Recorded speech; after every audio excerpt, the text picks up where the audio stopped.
ओए कूलर चालू कर। ठीक है कलेक्टर साहब।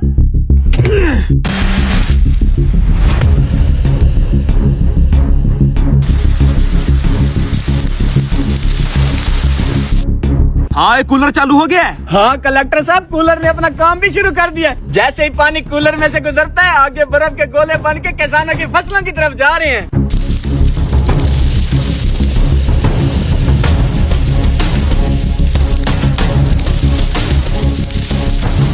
चल उनकी फसलों की तबाही अपनी आंखों से देखी है। आए आए।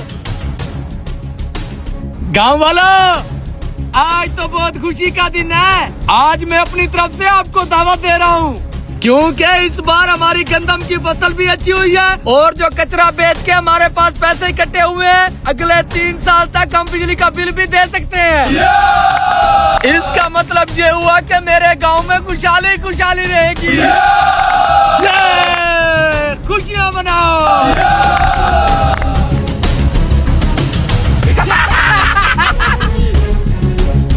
कलेक्टर साहब, हमारे जुगाड़ से तो सारे गांव की फसल खराब हो गई। अब जब इन गांव वालों को भूख के लाले पड़ेंगे, तब ये दौड़ते हुए किसके पास जाएंगे? कलेक्टर साहब, आप ही के पास। फिर मैं इनको बताऊंगा असल कलेक्टरगिरी होती क्या है। अब चलो सूखी बूथी वाले के पास, आखिर उसकी बूथी देखी है कि फसल तबाह होने के बाद दिखती कैसी है।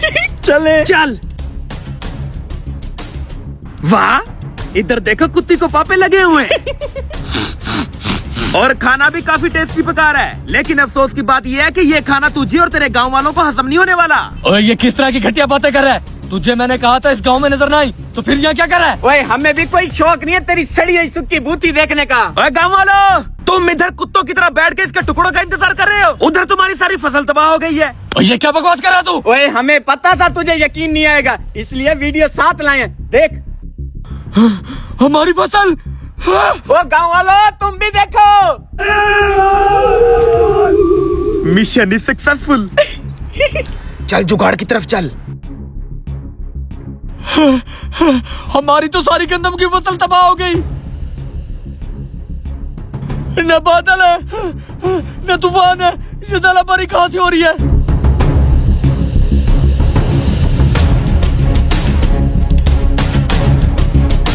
इस सारे नुकसान का जिम्मेदार सिर्फ तू है। तो इसके जिम्मेदार मैं कैसे हो सकता हूँ? तुझे मैं कहता रहा हूँ, अच्छी गंदम उगाने के लिए कलेक्टर से बीज खरीद ले, लेकिन तूने तो हमारी एक ना सुनी। तुझे तो उल्टा जोरा से बीज मंगवाने का कीड़ा था। अब कीड़ा ठंडा हुआ। देख, तेरी गंदम ने एक हवा का झोंका नहीं बर्दाश्त किया, सारी सो गई। गांव वालों, तुम्हारी फसल खराब होने के काम में मैं तुम्हारे बराबर का शरीक हूँ।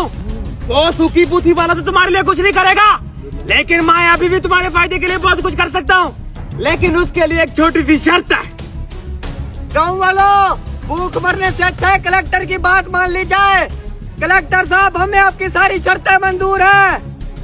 पेपर दे ओए।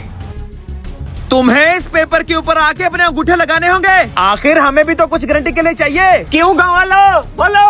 गाँव वालों, ये कलेक्टर हमें फ्री की गंदम का झांसा देकर हमें अपने शिकंजे में बसाना चाहता है। इसकी बात ना मानना। तो फिर किसकी बात माने? तेरी। चलो गाँव वालों।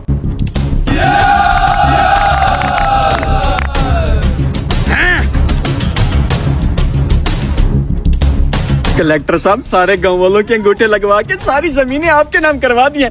अब इनको गंदम देनी है कि नहीं? और तेरे रिश्तेदार लगते हैं ये? नहीं तो भगा इन हरामियों को। अब ये हमारे किसी काम का नहीं है। नहीं भागते तो गाड़ी चढ़ा दे। ओ गाँव वाला, निकला, कोई गंदम नहीं है। कलेक्टर साहब, आप गाड़ी में बैठे हैं। जाओ सूखी बूथी वाले के पास। आ जाए। भिखारी साले। मुझे पता चल गया हमारी फसल पे ज़ालाबारी कैसे हुई है। कैसे हुई है? जैसे तू जुगाड़ लगाता है, वैसे कलेक्टर ने जुगाड़ लगाया है। इस कलेक्टर का बंदोबस्त तो पार्ट 6 में करूंगा।